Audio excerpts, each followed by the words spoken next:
Bharat public school ఏర్పాటు చేయడానికి ఒక ప్రత్యేక కారణం ఉంది. శ్రీ శ్రీ శ్రీ జగద్గురు శంకరాచార్య విద్యారణ్య భారతి స్వామీజీ యొక్క దివ్య ఆశీస్సులతో వారి యొక్క మార్గదర్శన సమాజం యొక్క ఉన్నతి కోసమే పనిచేస్తున్నాం.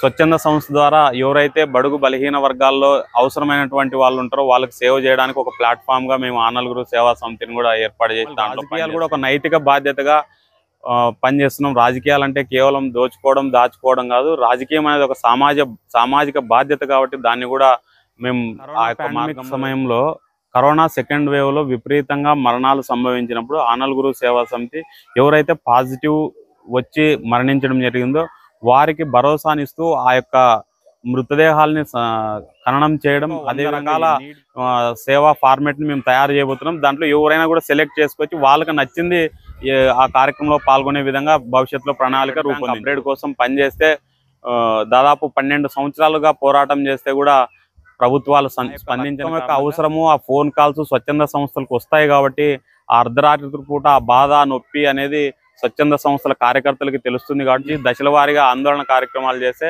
అప్పటికీ స్పందించని ప్రభుత్వం మా మీద అక్రమ కేసులను కూడా బనాయించి 1700 కుటుంబాలకి ప్రత్యక్ష ఉపాధి కల్పిస్తున్నటువంటి స్విమ్మింగ్ మిల్ మూతపడి దశాబ్దాలు గడుస్తున్నా కూడా ఎటువంటి మిషన్లని తీసుకుపోతున్నా కూడా చలనం లేకుండా ఉన్నారు అంటే గుంతకల్ మున్సిపల్ అధికారుల యొక్క పనితీరు ఏ విధంగా ఉందనేది ప్రజలు కూడా గమనిస్తున్నారు.